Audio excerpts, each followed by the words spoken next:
આજકાલની જનરેશનને ટીચરની કોઈ રિસ્પેક્ટ જ નથી. તમને ભણે ભણે મારું ગળું ખરાબ થઈ ગયું. હા હા ભણતા નથી. જો આજો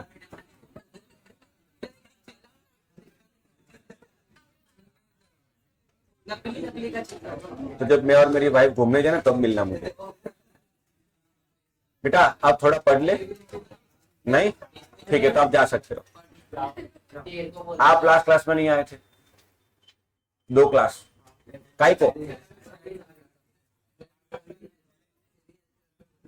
चलो बेटा देखो जहां तक मैं आपको जानता हूं मुझे पूरा भरोसा है कि आप लोगों ने लास्ट लेक्चर का रिवीजन तो नहीं किया होगा. ठीक है very nice. Saras Saras very good very good. Keep it up बेटा. इसी तरह से मेहनत करते रहो और फिर फेल हो जाओ. देखो सॉल्यूशन की 2 कंडीशन देखी थी हमने. एक कि कम से कम 2 कंपोनेंट होने चाहिए, होमोजीनियस मिक्सचर होना चाहिए एंड नॉन रिएक्टिव. बेटा अगर पीछे नहीं दिख रहा तो आप आगे आ सकते हो, आगे जगह खाली है.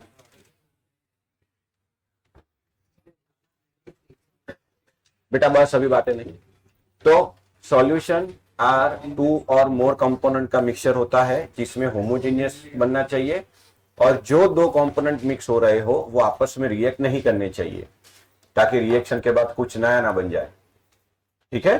अच्छा जो कम अमाउंट में है उसे क्या कहते हैं सॉल्यूट और जो लार्ज अमाउंट में है वो. ये डेफिनेशन हर बार सही बट हम तो यही लिखेंगे. लेस अमाउंट में है वो सॉल्यूट, लार्ज अमाउंट में है वो सॉल्यूट. बेसिकली याद ये रखना है जिसको डिसॉल्व कर रहे हो वो सॉल्यूट और जिसमें डिसॉल्व कर रहे हो वो सॉल्वेंट. सॉल्वेंट एक ही होगा, सॉल्यूट एक से ज्यादा हो सकता है. अगर एक सॉल्यूट है और एक सॉल्वेंट है binary solution. Solvent 1 solute 2 trinary solution. बराबर. ये ऑर्गेनिक थोड़ी बेटा सेकेंडरी टर्शरी क्वार्टरनरी ऐसा नहीं. बाइनरी टाइनरी टर्नरी. बट हमारे सिलेबस में सिर्फ क्या है बाइनरी सॉल्यूशन. मतलब एक सॉल्यूट होगा और एक ही सॉल्वेंट होगा. ठीक है. अच्छा दूसरा बेटा हमने ये देखा था कि टाइप्स ऑफ सॉल्यूशन. तो टोटल 9 तरह के सॉल्यूशन है. उसके ऊपर मैंने एमसीक्यू भी दिए थे प्रैक्टिस करने के लिए. बराबर. तो 10-12 एमसीक्यू उसके ऊपर आपने किए होंगे आई होप. अच्छा सॉल्यूशन याद रखना बेटा. जितने एग्जाम्पल टेक्स्ट बुक में एज इट इज नहीं पूछे जाएंगे आपको याद रखना पड़ेगा. और खास बात यह है कि सॉल्यूशन जिस फेज में होगा, सॉल्यूशन जिस फेज में होगा सॉल्वेंट भी उसी फेज में होगा. तो अगर सॉल्वेंट लिक्विड है, सॉल्वेंट क्या है तो सॉल्यूशन भी. सॉल्वेंट सॉलिड है तो सॉल्यूशन भी. तो ये एग्जांपल याद रखना बट एग्जांपल बाहर से पूछे जाएंगे. ठीक है.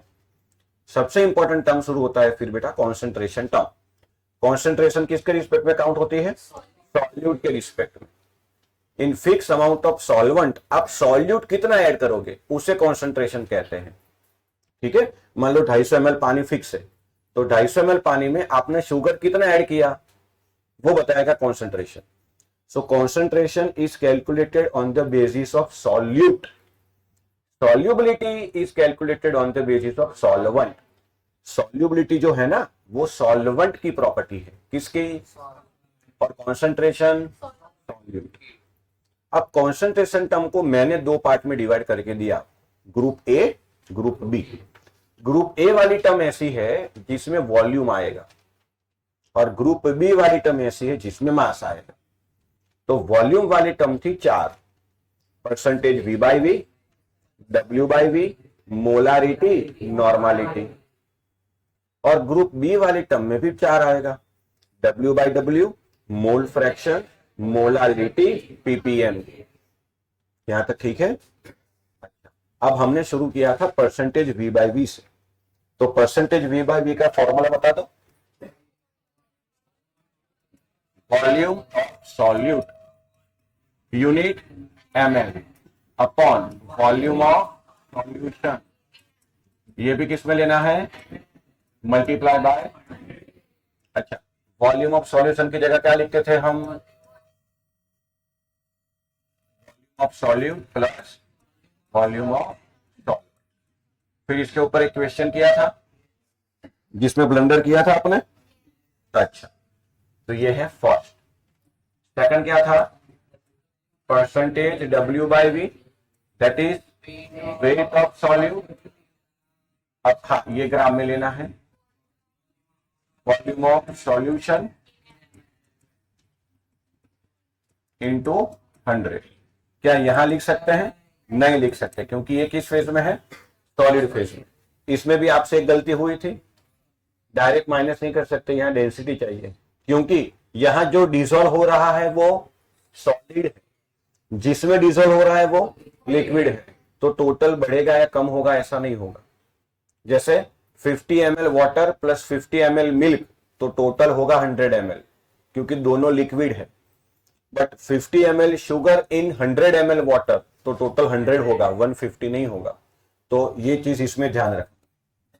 फिर बेटा मोलारिटी, तो मोल of solute upon volume of solution, ये बेटा लीटर में लेते हैं। अच्छा, अब मोल की जगह क्या लिखेंगे?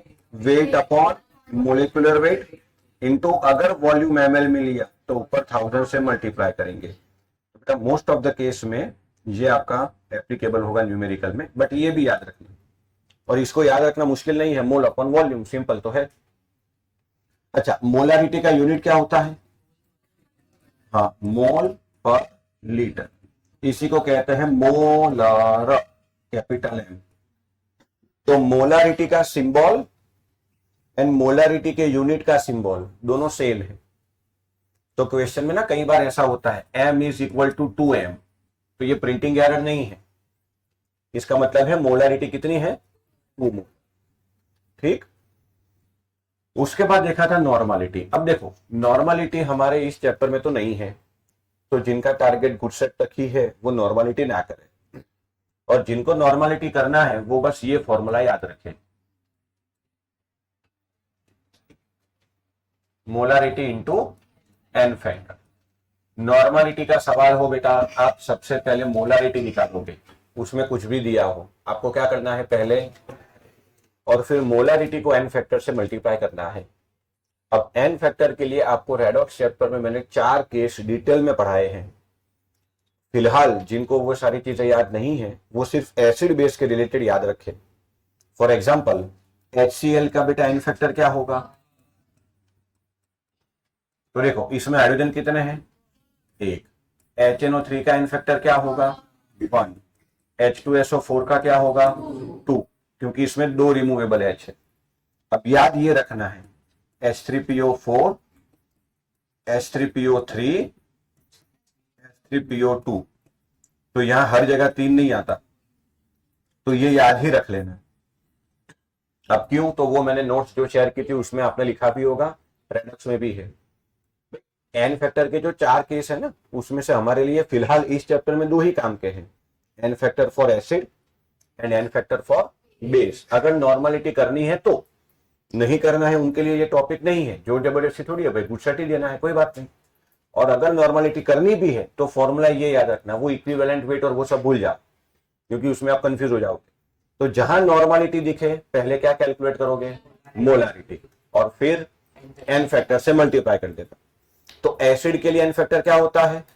Number of removable H plus, तो इनमें तो डायरेक्ट दिख जाएगा, इस केस में आपको डायरेक्ट नहीं लिखना है, तो ये याद रख लेते, ठीक है। और बेस के लिए एन फैक्टर क्या होता है? OH minus. तो NaOH में, बेस में इतना कंफ्यूजन नहीं होगा। NaOH का एन फैक्टर 1, KOH का एन फैक्टर 1, MgOH ट्वाइस का एन फैक्टर 2, तो इसमें कोई एक्सेप्शन नहीं है। अब बेटा जिनका एन फैक्टर 1 है ना, उनके लिए नॉर्मलिटी मोलारिटी एक ही होगी, क्योंकि एन फैक्टर क्या है? 1। तो HCl के लिए तुझे नॉर्मलिटी पूछ रहा है, मतलब तुझे गधा बना रहा है, तुझे नॉर्मलिटी निकालनी ही नहीं है, मोलारिटी ही निकालनी है। समझ में आया? HCl हो गया, NaOH, HNO3, KOH, इन सब के लिए नॉर्मलिटी है ही नहीं। वो परेशान करने के लिए मोलारिटी की जगह क्या पूछेगा, तो हम परेशान नहीं होंगे। हम क्या निकालेंगे? मोलारिटी, और नॉर्मलिटी टिक करेंगे, क्योंकि ऑप्शन में तो यूनिट नॉर्मल होगा ना। ऑप्शन में क्या होगा? 1 नॉर्मल, 2 नॉर्मल, अरे यही आपका आंसर है, चिंता मत करो। जो मोलारिटी आएगी वही आपकी नॉर्मलिटी होगी। कब? जब एन फैक्टर 1 है तब। क्लियर? अगर आप नॉर्मलिटी कर रहे हो तो, नहीं करना है तो कोई परेशानी है ही नहीं। दूसरा एक फॉर्मूला बेटा आपको ये भी बहुत अच्छे से याद होगा, जब डाइल्यूशन करोगे, हाँ, M1V1 इक्वल टू M2V2, और आप ये भी लगा सकते हो N1V1 इक्वल टू, एक से ज्यादा का मिक्सचर हो तो M1V1 plus M2V2 plus M3V3 dash dash dash is equal to MV, ये भी पता है सबको, तो इसको मैं अलग से नोट करके नहीं लिखवा रहा हूं, चलेगा? पेऊ तो नहीं को नाने गप चाहिए दूजो। जब भी डाइल्यूशन करो मतलब आपके पास ऑलरेडी एक सॉल्यूशन है, उसमें वाटर ऐड करके उसको डाइल्यूट करोगे, देवांग क्या करोगे? डाइल्यूट करोगे, हाँ, अब उसको डाइल्यूट करो आप, हाँ, तब M1V1 लगाना है, हर जगह पे नहीं, ठीक है? तो लास्ट क्लास में यहां तक डिस्कस किया था।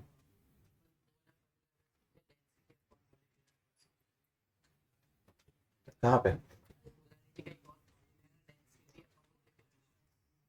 मोलारिटी का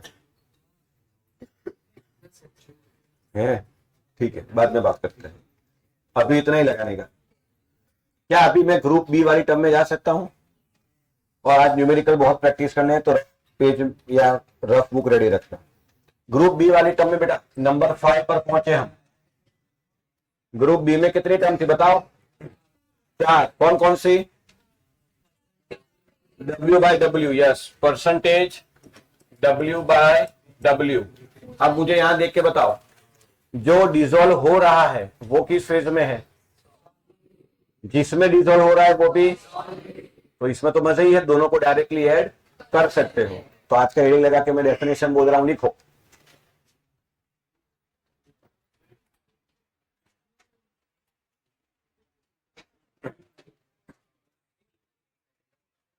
amount of solute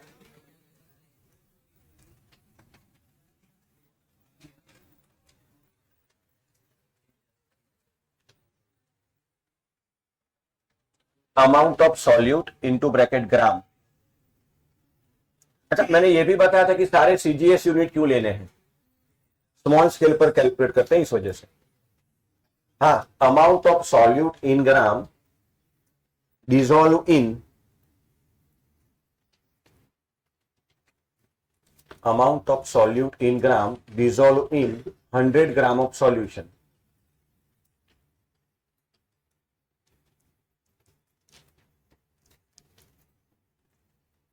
is called percentage W/W। अच्छा, इसको बेटा परसेंटेज बाय मास भी बोलते हैं, है ना?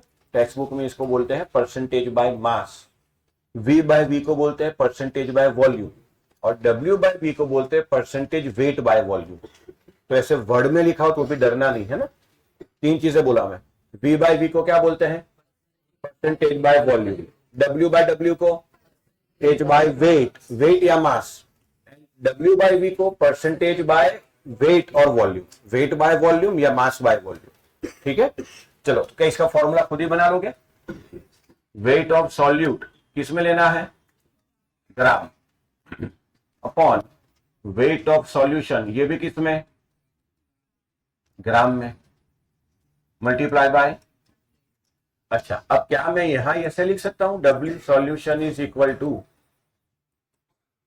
W solute plus W solvent. क्या ये सही है बेटा? क्योंकि दोनों सॉलिड को मिक्स करोगे तो टोटल सॉल्यूशन का वेट बढ़ जाएगा।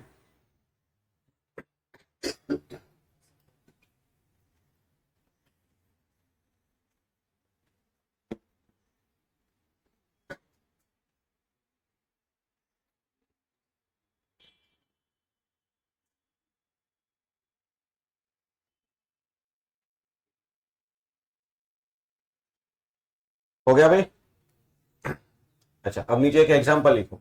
अगर मैं आपसे कहूं 20% W/W यूरिया सॉल्यूशन, 2 मिनट यहां ध्यान दो। तो क्या यहां सॉल्वेंट मेंशन किया है मैंने? तो क्या होगा? वाटर। तो इसमें यूरिया कितना? 20 ग्राम। टोटल सॉल्यूशन कितने का? तो बेटा सॉल्वेंट पानी कितना होगा? डायरेक्ट माइनस कर दिया, ऐसा कर सकते हैं? हाँ, इसमें कर सकते हैं, दोनों सेम है इस वजह से। ऐसा कहां नहीं कर सकते? में नहीं कर सकते, ध्यान रखना कुछ मेंशन ना किया हो तो W/V में सॉल्वेंट का वेट, सॉरी वॉल्यूम ही सॉल्यूशन का वॉल्यूम होगा। अभी मैं एक क्वेश्चन करूंगा उसमें ये नोट करके लिख लेंगे। अगर क्वेश्चन में एक्स्ट्रा इंफॉर्मेशन नहीं है तो volume of solvent and volume of solution को एक ही मानेंगे। सच बताओ, समझ आ रहा है कि बस एसी चल रहा है, मजा आ रहा है सर, आप जो भी करो क्या फर्क पड़ता है? समझ में आ रहा है सब? ठीक है, एक क्वेश्चन दो मैं। अच्छा, कैलसी से भी कर सकते हो, कोई बात नहीं, पर कोशिश जरूर करना। पहले ये लिख लो।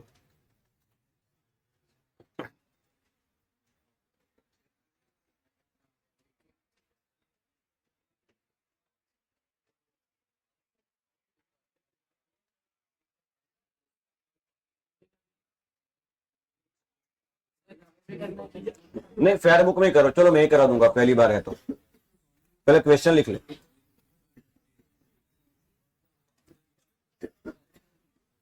5 moles of glucose, 5 moles of glucose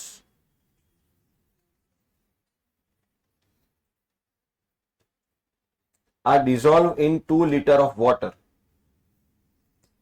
5 moles of glucose are dissolved in 2 liters of water if density of solution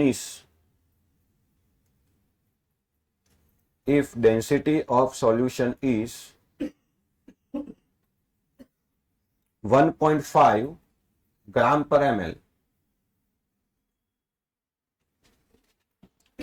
Then calculate number 1 percentage W/V,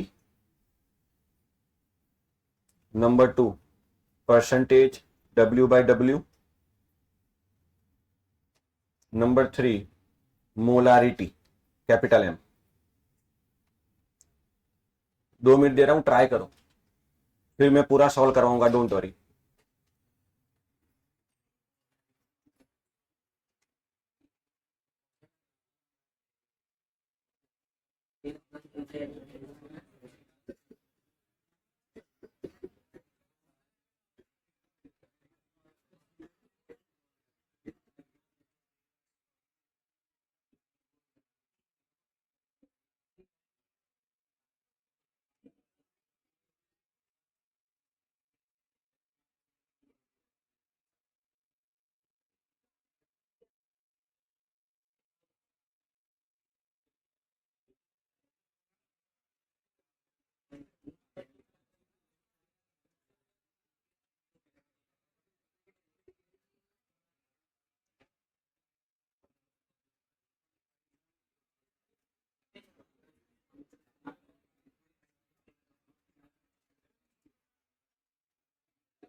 आप ट्राई करो, ऐसे क्या देख रहे हो? देख, अभी सर करेंगे ना, रुको।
बेटा पहले मुझे ये बताओ कि ग्लूकोज का मोलिकुलर फॉर्मूला क्या है? तो मोलर मास ऑफ ग्लूकोज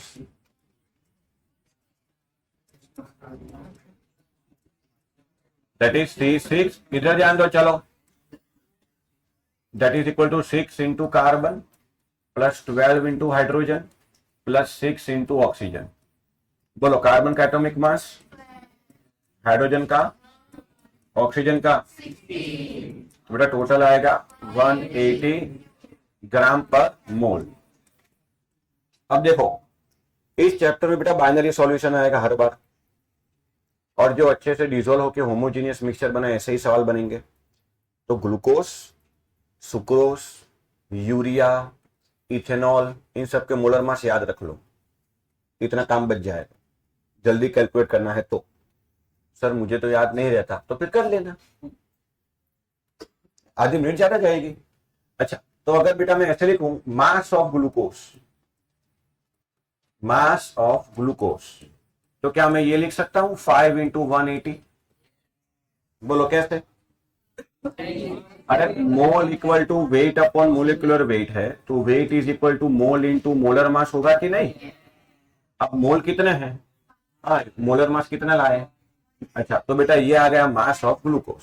ठीक है, अब number 1, percentage W by V is equal to weight of solute upon volume of solution. किसमें लेना है? Into, that is equal to 5 into 180 glucose upon into कितना आया बताओ? तो ये बेटा आ गया 45%। देखो अब आप में से कईयों को सवाल आएगा कि सर सॉल्यूशन ml में आपने सीधा वाटर लिख लिया, तो मैं अभी बोला कि W बाय V में अगर कोई एक्स्ट्रा इंफॉर्मेशन नहीं है तो volume of solution he volume of solvent होगा।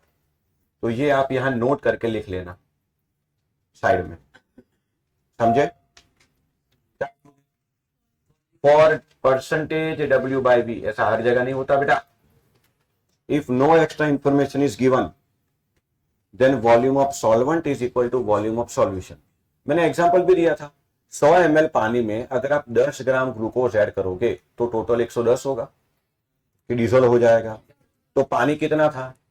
100 ml। सॉल्यूशन भी कितना बना? तो W बाय V में अगर एक्स्ट्रा कुछ नहीं कहा क्वेश्चन में, अगर क्वेश्चन में कुछ कहा है तो फिर वो लगाएंगे, हेलो, अदरवाइज क्या बनेंगे? पानी जो है वही, यानी कि सॉल्वेंट जो है वही आपका सॉल्यूशन। ठीक है, तो ये आ गया। अब बेटा मुझे चाहिए W बाय V, दूसरा क्या पूछा था?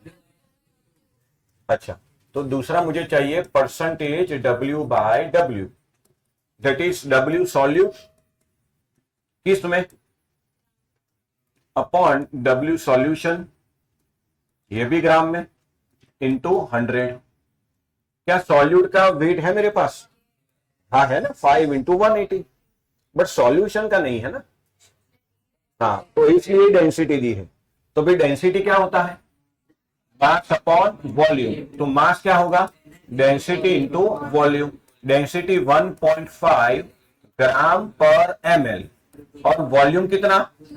2000 ml। क्वेश्चन में 2 लीटर दिया था, ध्यान रखना। ये ml में है यूनिट, तो ये भी ml में रखना। तो टोटल कितना आया? आई होप 3000 ग्राम। अच्छा, तो ये आया बेटा सॉल्यूशन का मास। क्या आया? हमें कैसे पता सर ये सॉल्यूशन का है कि सॉल्वेंट का है? डेंसिटी किसकी दी थी, तो मास भी किसका आएगा? हाँ, तो वो यहां लगाए, ये आएगा, और ऊपर आएगा 5 इंटू, निकालो तो,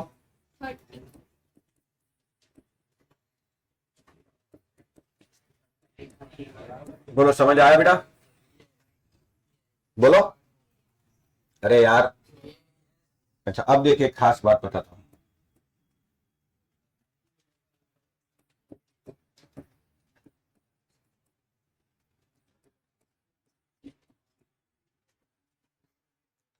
क्या ये ग्रुप ए की यूनिट है?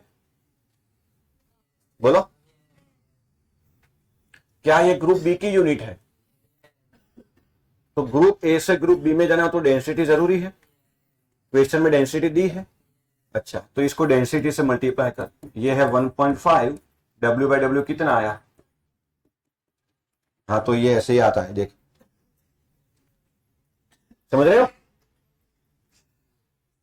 मैंने लास्ट क्लास में भी कहा था, ए से बी जाना हो, बी से ए जाना हो, डेंसिटी से मल्टीप्लाई या डिवाइड करना पड़ेगा। तो दोनों में से कोई भी एक टर्म निकाल लो। अब मान लो पहले आपने ये निकाल लिया था, तो अब इसको डेंसिटी से डिवाइड कर दो तो वो आ जाएगा। या आपने पहले ये निकाला था, क्योंकि ये निकालने के लिए ये थोड़ा झंझट करना पड़ेगा, ये करोगे तो बचोगे। क्या मालूम समझ रहे कि नहीं? तो ये साइड में लिख लेना अलग से, ठीक है?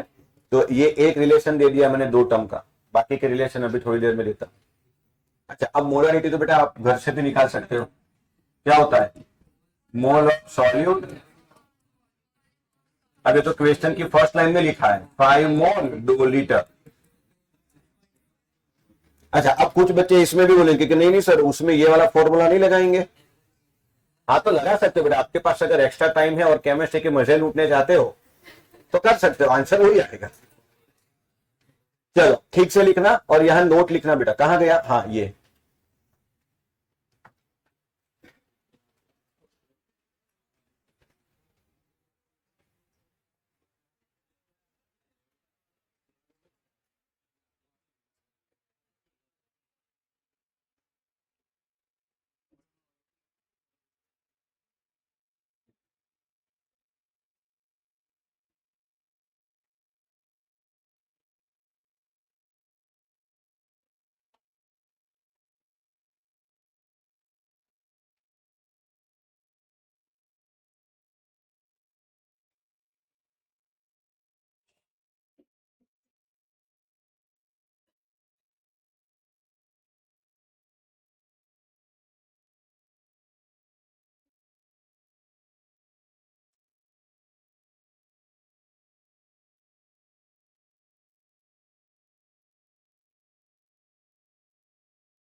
चलो हो गया भाई।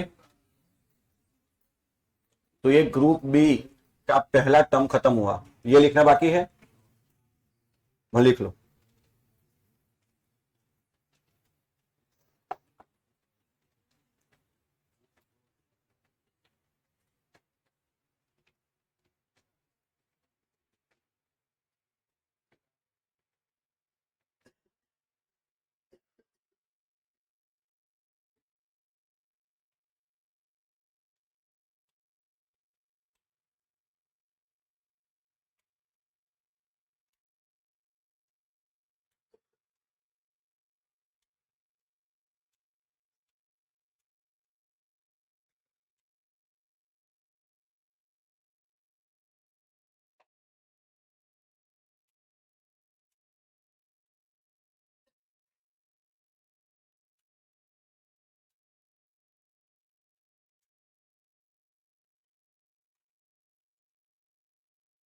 चलो बेटा आगे बढ़े। तो कॉन्सेंट्रेशन टर्म नंबर 5 हो गया ना। चलो हेडिंग लगाओ, mole fraction.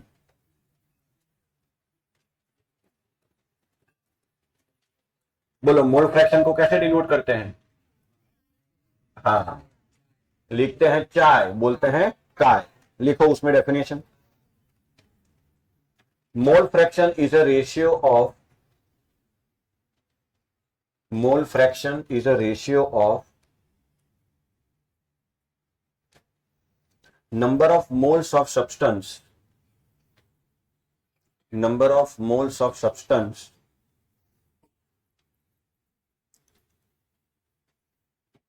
to the total number of moles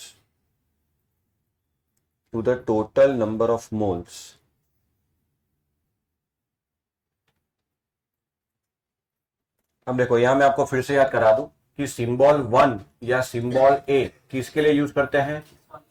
solvent, पहली प्रायोरिटी सॉल्वेंट को, घाटी, और दूसरा सॉल्यूट। तो अगर मैं ऐसा लिखना चाहूं मोल फ्रैक्शन 1, इसका मतलब किसका मोल फ्रैक्शन है? ये सॉल्वेंट का। तो बेटा सॉल्वेंट का मोल फ्रैक्शन यानी सॉल्वेंट के mole upon total mole. Sir total दो ही, हाँ बेटा बाइनरी सॉल्यूशन है, दो ही कंपोनेंट होंगे। सिमिलरली मोल फ्रैक्शन ऑफ 2 क्या होगा? Mole of component 2 upon total mole.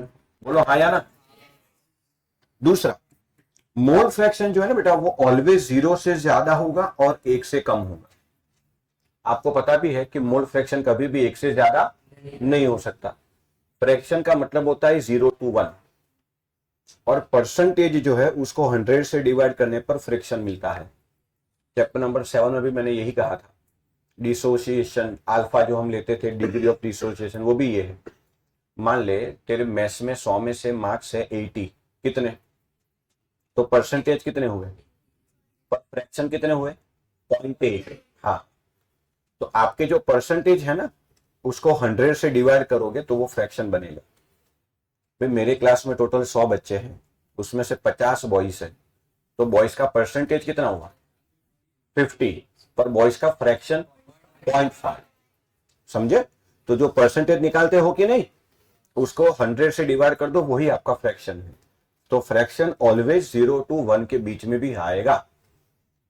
कई बार कैलकुलेशन करते 1.2 आ जाए, चलो वहां तक ठीक है, तू टिक भी करके आ गया, तुझे घर जाना ही नहीं चाहिए बेटा, कांकरिया है यहीं, घर नहीं जाने का। 1.2 मोल फ्रैक्शन ला रहे हो तो बेटा मोल फ्रैक्शन 0 आ गया, कितना आ गया? इसका मतलब उसमें कोई सब्सटेंस है ही नहीं, नो अदर सब्सटेंस।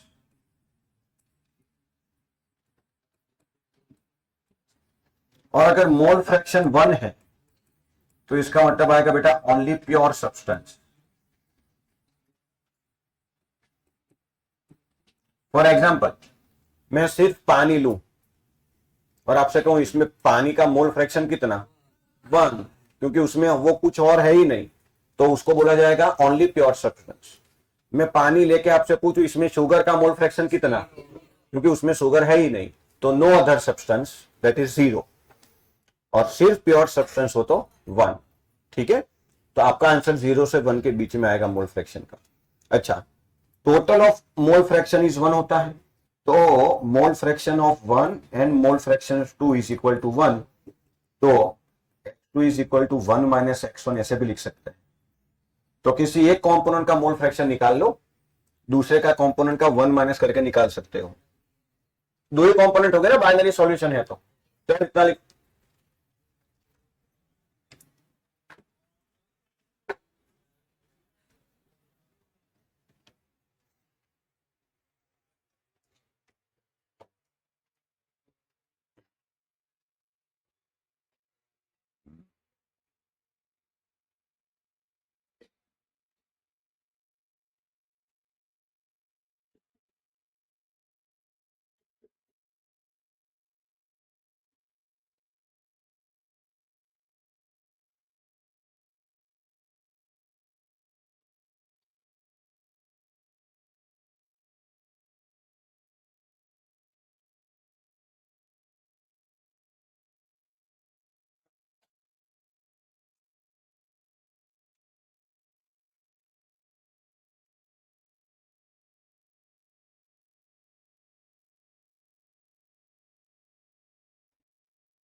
हर्ष लास्ट क्लास में क्या હતો?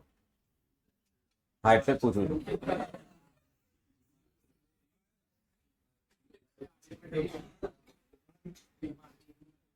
બ્રેકઅપ ડે આવે છે ને એટલે ઘરમાં છુપાઈ ગયું કે મારે ગોઠવાયું છે, પાછું કોક નાહી જશે.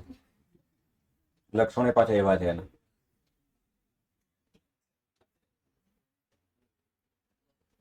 તારા જેવો ભાઈબંધ બનાવે એટલે એવું જ કહેવાય ને એના વિશે.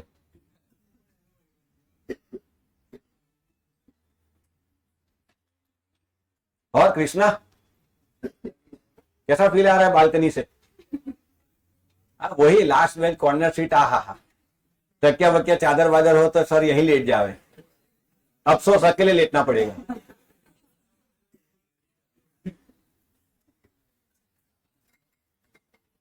चलो यहां तक ठीक. एक और क्वेश्चन ट्राई करो. 30 ग्राम यूरिया. हाँ इसमें करो क्वेश्चन, इसमें करो, सॉल्यूशन रफ में करना अगर कुछ गड़बड़ हो गई तो. 30 gram urea dissolve in 45 gram water.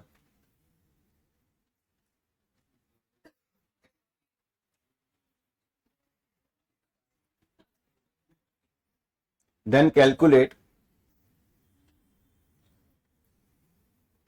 percentage W by W. Calculate percentage W by W and mole fraction of urea and water. Mole fraction of urea and water. फिर से बोल रहा हूं बेटा, 30 gram urea dissolve in 45 gram water. Calculate percentage W by W and mole fraction of urea and water.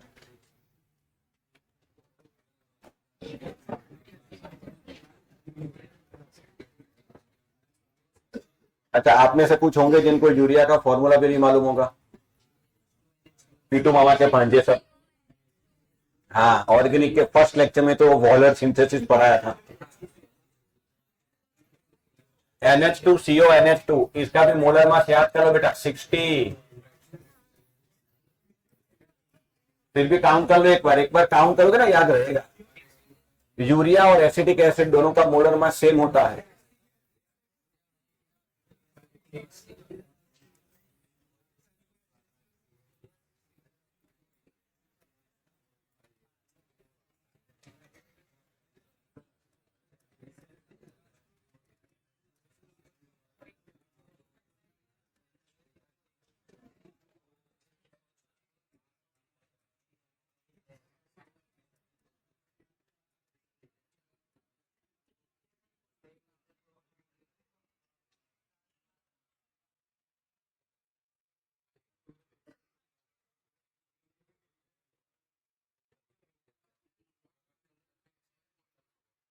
$60 ग्राम पर मोल. Unit लिख पीछे. हाँ यू भी चलेगा, ठीक है कोई बात नहीं, पर ग्राम पर मोल की आदत रखनी. कैलकुलेट किया कि डायरेक्ट लिख लिया? पाको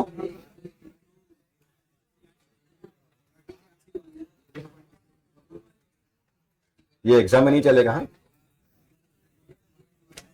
तो इसको बेच के सेकंड में दूसरा नया ले ले.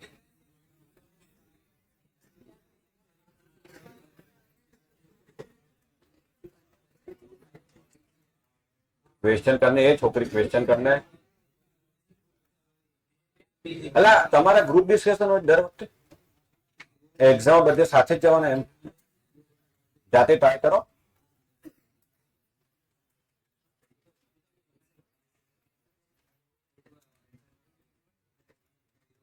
गलत सही बात की बात है, ट्राई तो करो बेटा, क्योंकि फिजिकल केमिस्ट्री में न्यूमेरिकल अप्रोच पक्का होना चाहिए.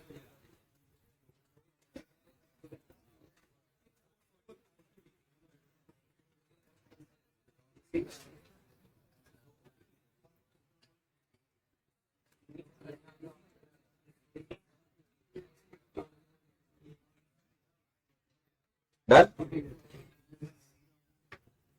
तो देखो हमें पहले तो निकालना है परसेंटेज W बाय W.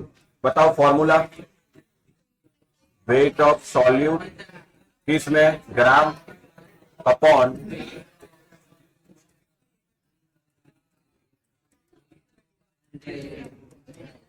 चलो पहले बेटा ये बताओ, ये दोनों इन्फॉर्मेशन क्वेश्चन में थी, तो इन दोनों में से सॉल्यूट कौन है? तो सॉल्यूट का वेट ऊपर रखेंगे। सॉल्यूशन मतलब दोनों को ऐड करना पड़ेगा, दैट इज 75 इंटू 100, जो भी आंसर आ रहा है, जो भी है।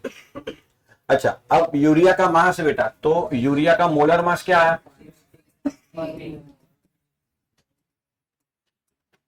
इक्वल टू 60 ग्राम पर मोल। तो बेटा mole of urea N2 is equal to given mass upon molar mass, that is 1/2। N1 समझ गए? N1 यानी किसके मोल? सॉल्वेंट के। और N2 मतलब किसके मोल? N1 गिवन मास कितना है? 45, 18, दैट इज 2.5/2 लिखो। अच्छा, now mole fraction of 1 is 1/2 upon 1/2 plus 5/2, that is 0.16. So mole fraction of 2 is equal to 1 minus 0.16, that is 0. जो भी है, समझ में आया कि नहीं? मोल फ्रैक्शन निकालने के लिए सबसे पहले हमें मोल निकालने पड़ेंगे। तो बेटा गिवन मास तो था ही, मोलर मास निकाल लिया, दोनों के मोल आ गए। जिसका मोल फ्रैक्शन निकालना है ना, उसका मोल ऊपर आएगा अपॉन टोटल मोल। ठीक है, लिख लो।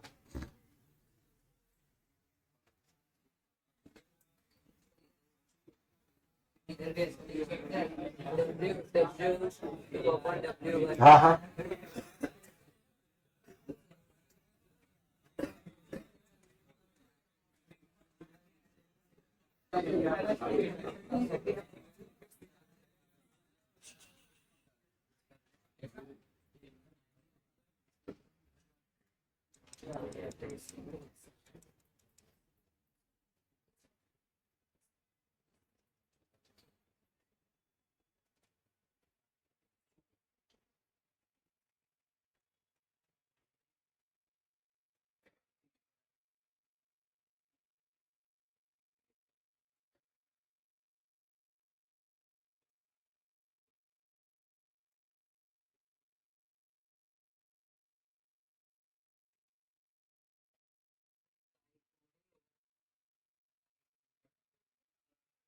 कौन? अच्छा, सिंबल उल्टा हो गया।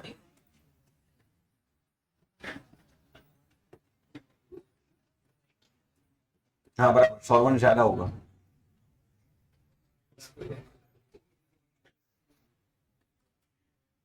आपको आगे आ जाना है यहाँ हॉट सीट पे। ये आप सभी को कह रहा हूँ, शांति से बैठो भाई।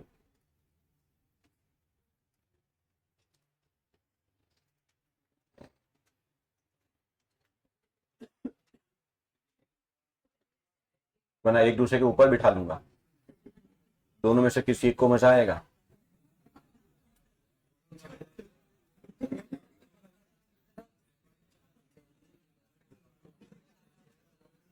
जो सुन रहा है वो भी मजे करे। चलो एक और ट्राई करो।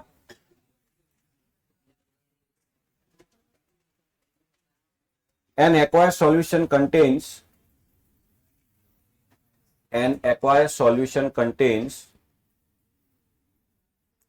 28% W by W, 28% W by W of KOH,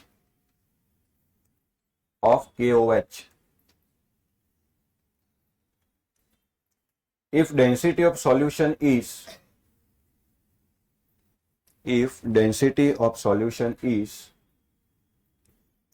1.25 gram per ml,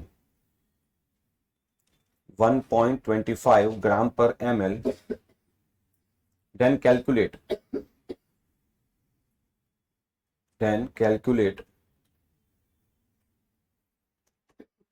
mole fraction of KOH,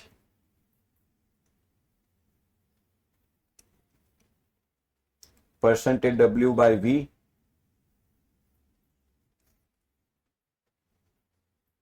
molarity. चलो शाबाश।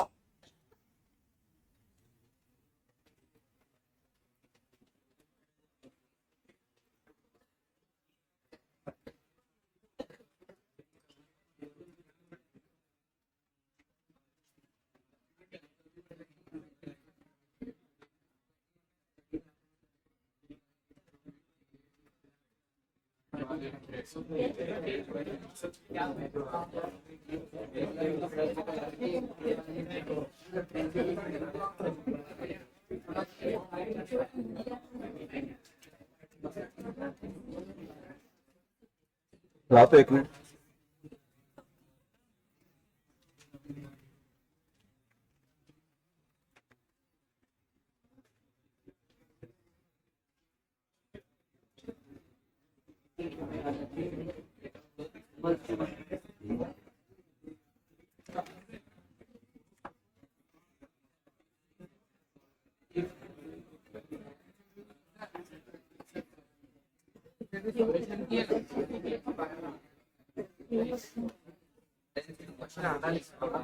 डेंसिटी 1.25 ग्राम पर ml।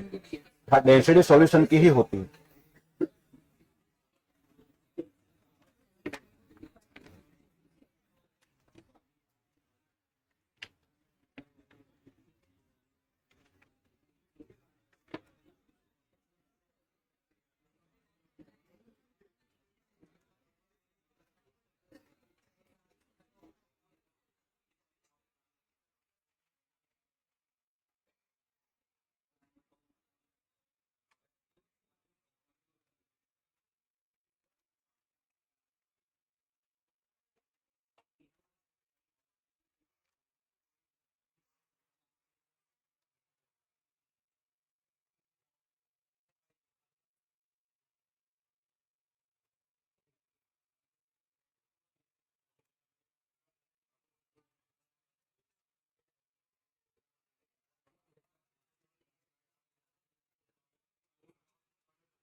चलो हो गया भाई।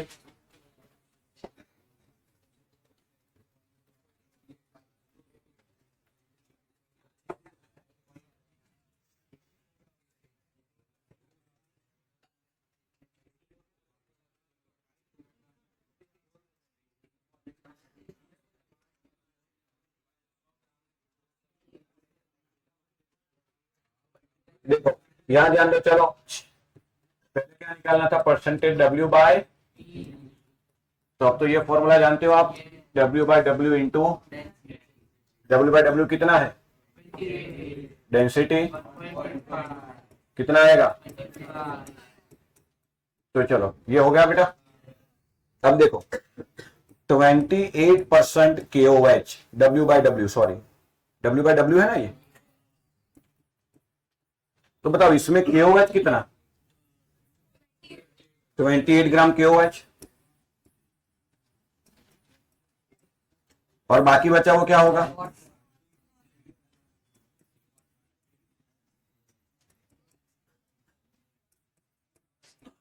अच्छा तो मुझे इसके मोल निकाल के दो। दैट इज 28 अपॉन,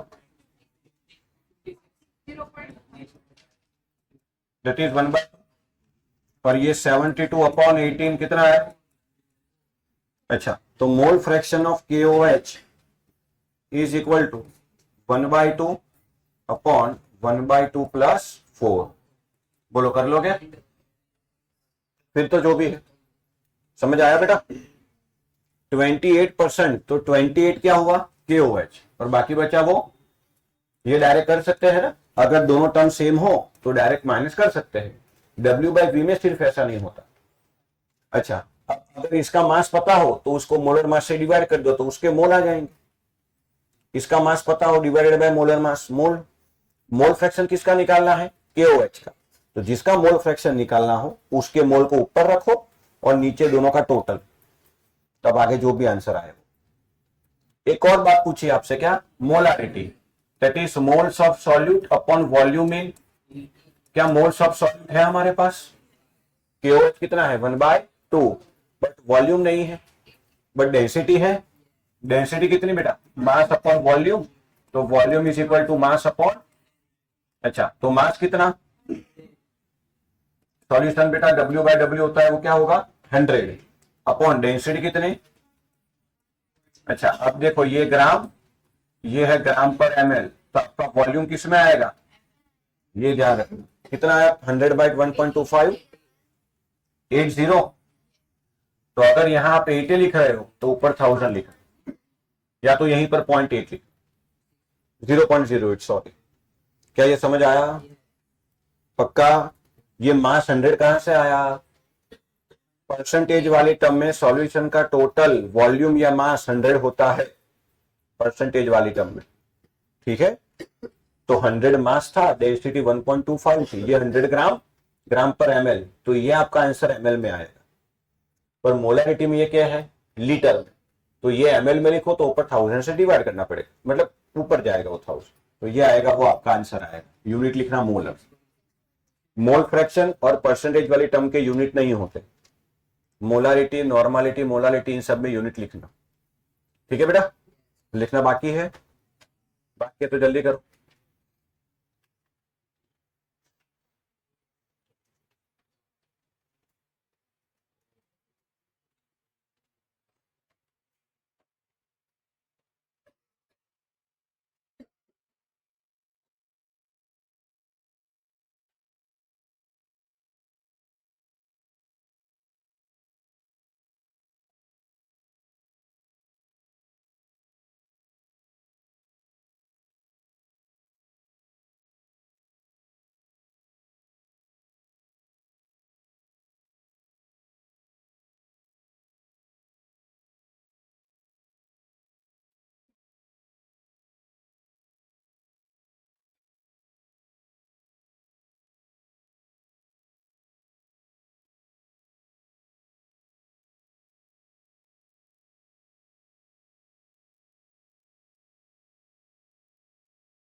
चलो आगे बढ़े भाई।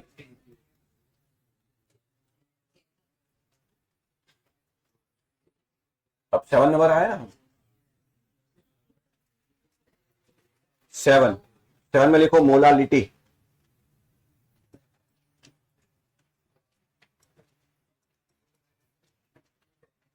Small M. लिखो definition.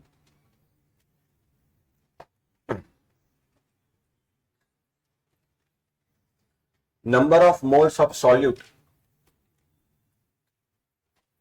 number of moles of solute present in 1 kg of solvent, number of moles of solute present in 1 kg of solvent is called molality.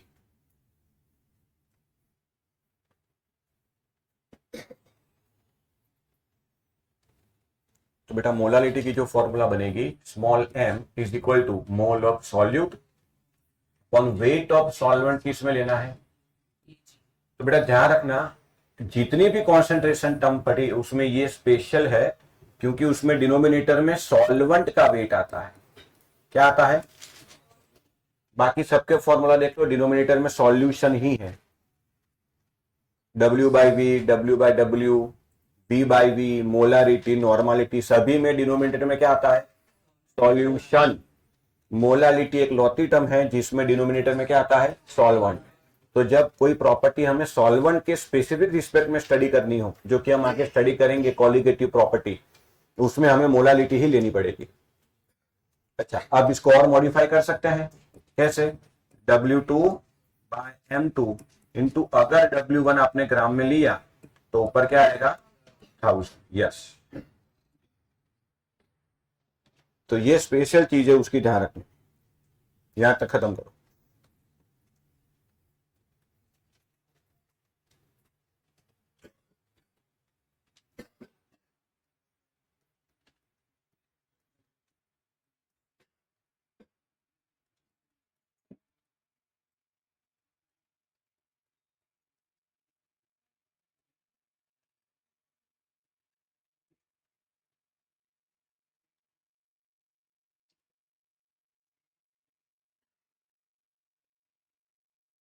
हाँ,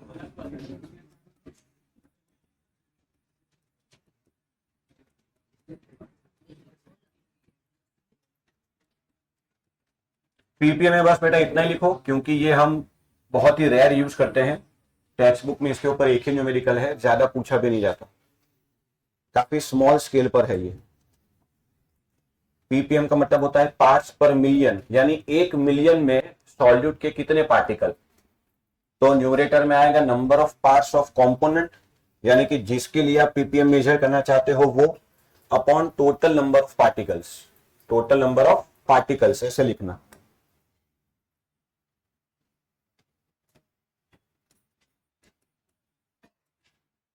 जैसे हम पॉल्यूटन को मेजर करते हैं ना, तो उसमें किसको मेजर करते हो, SO2 को, SO3 को, वो अपॉन उतने क्यूबिक सेंटीमीटर एरिया में टोटल कितने पार्टिकल है वो, तो वो आपको पीपीएम में बताएगा। और मिलियन होता है बेटा 10⁻�6, इसलिए मल्टीप्लाई किससे करेंगे, 10⁻�6। ठीक। तो ppm rare of the rare case है, अगर 100 में से एक सवाल आ गया तो। क्लियर। अच्छा, अब बेटा हेडिंग लगाओ, inter conversion of concentration terms.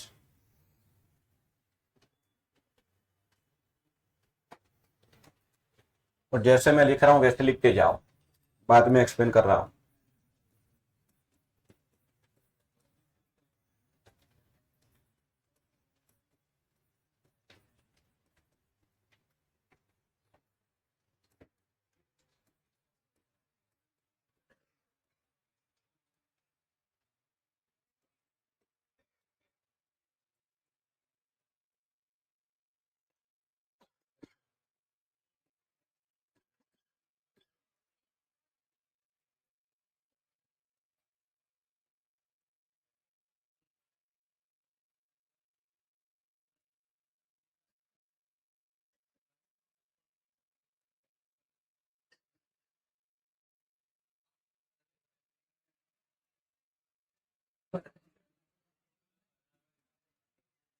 बेटा आपको लिखना है मेरे साथ, बाद में टाइम नहीं मिलेगा।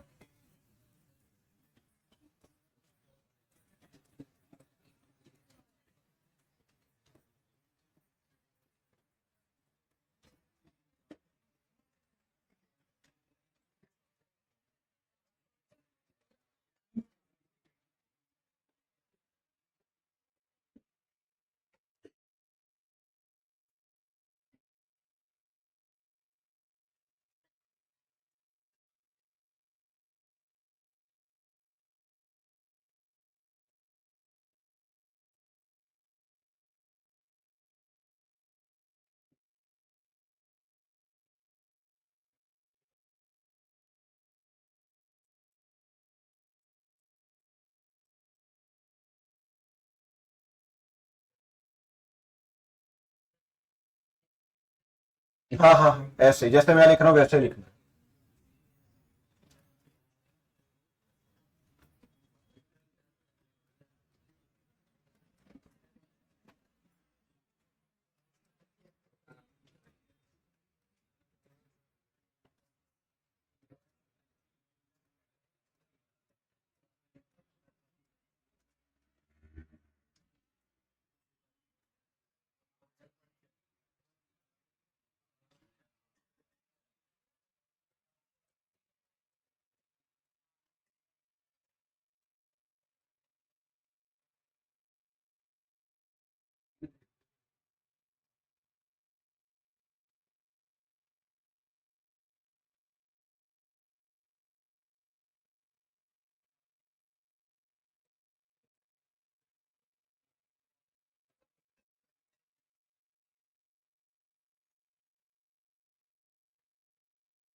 हाँ जी, इक्विवेलेंट वेट।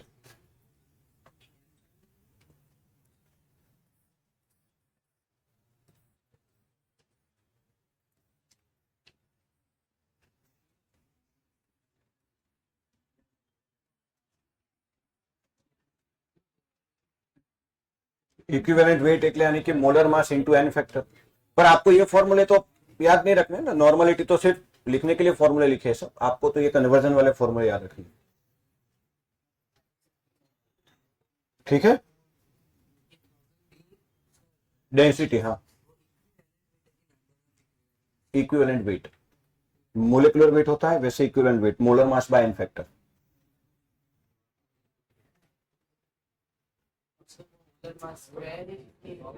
कहां पे? नहीं, मोलर मास ऑफ टू यानी कि सॉल्यूट का मोलर मास। मैं ऐसे लिखता ना MM2 तो आप डर जाओगे, इसलिए मोलर मास किसका? सॉल्यूट का।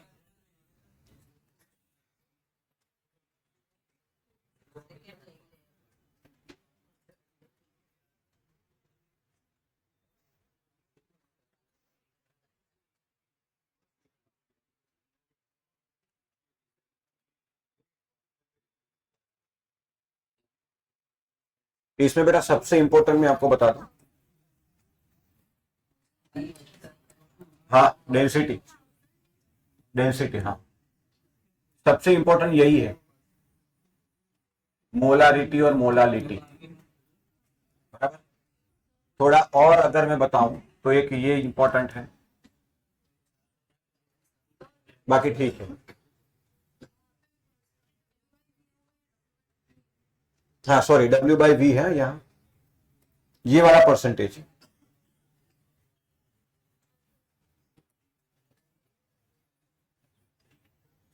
यानी कि W/V गिवन हो और मोलारिटी पूछी हो तो ये अप्लाई करेंगे। ठीक है, ये गिवन हो, ये पूछा हो तो ये अप्लाई करेंगे ऐसे।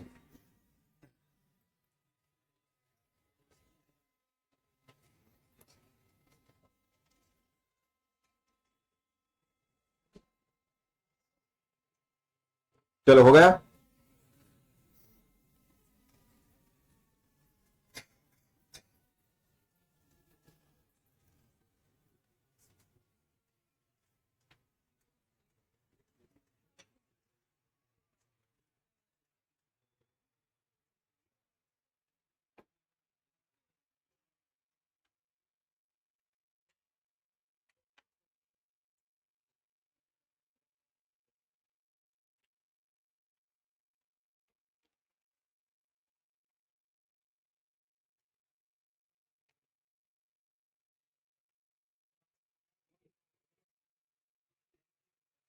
अच्छा, आपकी थियरी मॉड्यूल निकालो,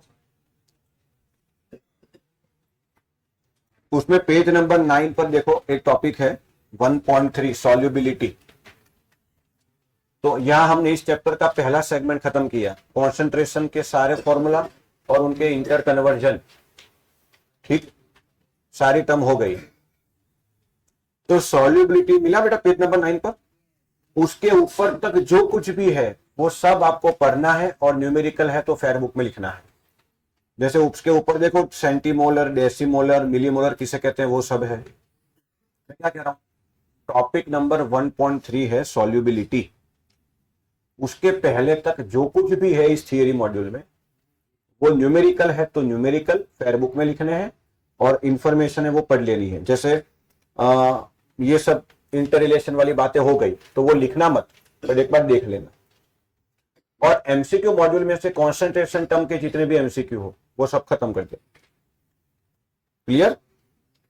आई रिपीट, थियरी मॉड्यूल में से क्या करना है समझ गए, और एमसीक्यू मॉड्यूल में से जितने भी कॉन्सेंट्रेशन टर्म के रिलेटेड एमसीक्यू है वो सॉल्व कर लेना।